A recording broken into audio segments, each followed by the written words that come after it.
We have just completed the Operation Kaveri.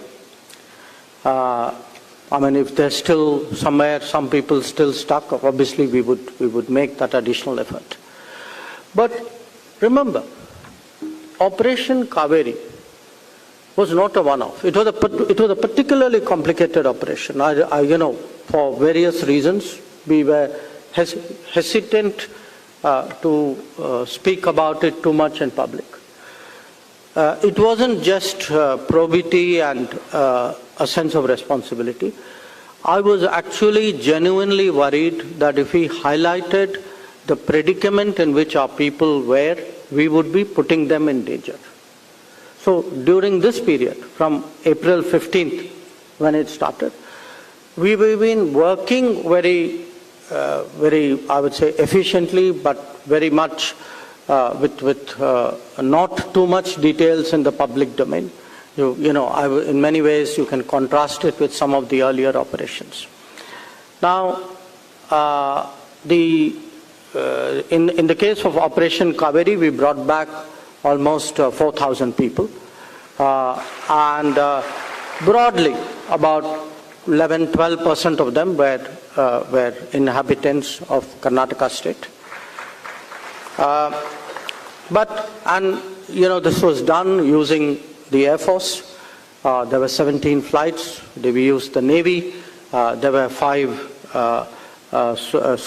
sorties by ships. But having seen a series of these operations from 2015 when we did the Yemen Operation Rahat, actually this was the most dangerous operation. It was an operation where people put their lives at risk, where there were quite a few embassies in Khartoum. When the fighting started, most of the embassies left very quickly. Our embassy stayed. Our embassy stayed because there were Indians in Khartoum. And I finally had to, when all the Indians had left, even then my embassy was there. My embassy was there because my ambassador and his team had that sense of responsibility. They said, no, there's still people stuck in different places. And I finally, on the day when the ceasefire broke down, I actually had to order them saying, you're putting your lives at risk. Please relocate within Sudan. And the kind of challenges, and bit by bit, story will come out. You actually had an Air Force plane land at a, I would say, not an unprepared airstrip, but an airstrip which was not regularly functional, in very poor condition, where a plane previously coming in had been shot up, had been fired at and hit. And yet these people took the risk of landing there with very little help from the I think the air traffic controller was non-existent, I think, if my understanding is right. So they landed there, in a sense, using old-fashioned skills, taking a big chance.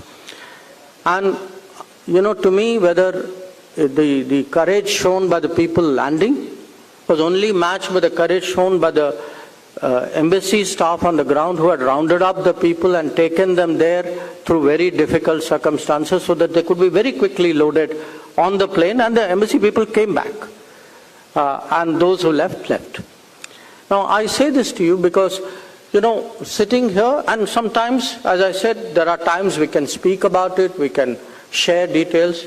There are times when people need to trust the government, need to understand today that this is a government which has systems in place, which has a commitment to citizens abroad. So, in fact, when Sudan, the fighting started, I was myself traveling. And within a matter of a few hours, the Prime Minister contacted me. I was in Africa at that time. Contacted me, he wanted to confirm. We had set up a crisis management group. Our systems were coming in place. We were reaching out through the ambassadors to all the countries concerned. And that we were getting the Air Force and the Navy ready for movement for all of this to happen. Now, the whole operation was actually hugely complex. I'm speaking of 17 flights and 5 ships, but that is the final end of the operation that you are seeing. Actually, the people out there, the team handling it, had to hire buses, get petrol in the black market because the petrol, fuel was very difficult. Had to negotiate checkpoints. I think some of you would have seen stories in the newspaper of what the people who came out. They spoke about being threatened, about being robbed, about being assaulted. Whatever they went through, those who stayed behind took much more than that. And yet it was their job to keep it running.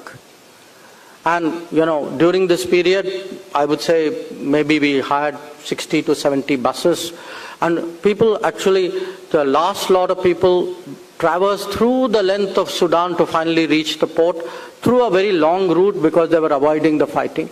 And we had another team which had to come from, we had people from Nigeria come to Chad and extricate people from the western side of Sudan.